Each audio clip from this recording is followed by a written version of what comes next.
a story that we hear somewhat often on Hot Bench, which is we met on a dating app and then we moved in together. Oh. And, you know, it's not a surprise that so many of those stories ultimately end up here. Today, I am here with the judges of Hot Bench, Judge Corriero, who fans will have seen, and the new judges, Judge Tewolde and Judge Juarez. How are you guys doing today? Good. Terrific. Great. Terrific. Thank you. It's good to see you again. Thank you very much. Look, can I say I love that I get to chat with you from the bench. That is really cool. Yeah, we're official. enjoying that also. and new episodes of the show start October 31st, Halloween. Ooh, spooky.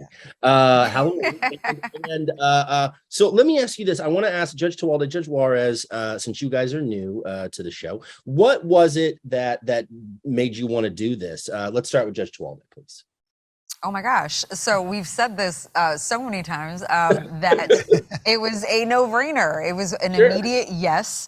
You know, I think it's just, for me at least, the culmination of all the years I've spent inside of a courtroom to be able to sit here now in a robe and apply all of the things that I've learned as a prosecutor, former criminal defense attorney, and a lot of my media work, to just be able to sit here with my two colleagues in a black robe and resolve issues for people is a dream. And to educate not just the litigants, but the viewers is the cherry on top for me. So.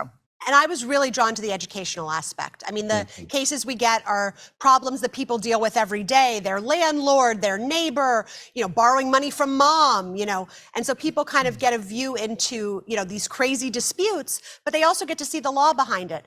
And they get a peek into the judicial process, because there are three of us. And of course, what sets us apart is that the viewers get to watch us deliberate, analyze the facts, analyze the law. So they see why a decision is being made instead of just seeing one be made. And it was an easy yes on my end. Well, I think that's invaluable information. I can recall, growing up and spending time watching the court shows, and I probably learned a lot that I didn't realize I was learning.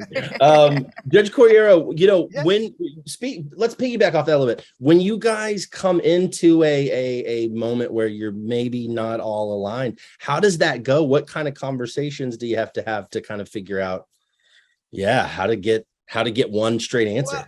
Well, lately, I usually start off the discussions and deliberations with, I'm going to put my chin out and, and lay it all out for you and expect the punch back or whatever, but figuratively, not literally. I think, to me, having these two legal minds with me is so reassuring and so relaxing, in the sense that, this is the way I think, and this is my reasoning. How do you feel about it?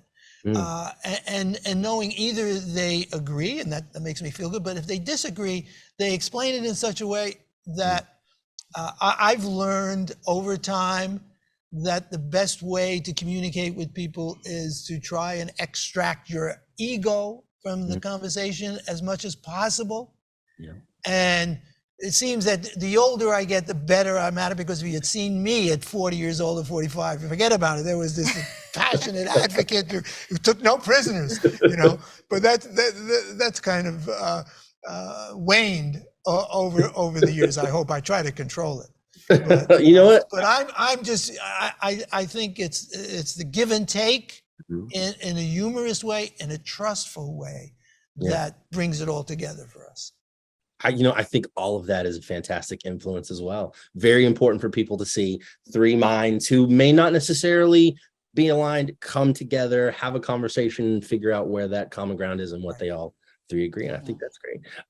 Judge Juarez, I'm curious, are there any cases that we're going to see that maybe stand out for you, or anything that you were like maybe surprised about, or anything like that? Oh, well, I'm surprised every day here, but what in particular that America's going to see on Tuesday, the day after Halloween, involves a story that we hear somewhat often on Hot Bench, which is we met on a dating app and then we moved in together. And it's not a surprise that so many of those stories ultimately end up here. But this was two gentlemen. One moved across the country to live with the other one. The relationship started out pretty rocky, but they thought that a cruise might solve their problems. So, I'll save all of the juiciest tidbits for Tuesday, November 1st, but the allegations involve fraud at the cruise casino and, in particular, one man accusing the other of having him locked up at the bottom of the cruise ship so that he could see what other men he might be able to meet on the cruise. So stay tuned for that one. It is a doozy. Look at his face. Yes. That was our exact facial expression. Yeah. I felt the same hearing that. That is the tease we needed. I'm telling you, people are not going to be able to stay away from that one.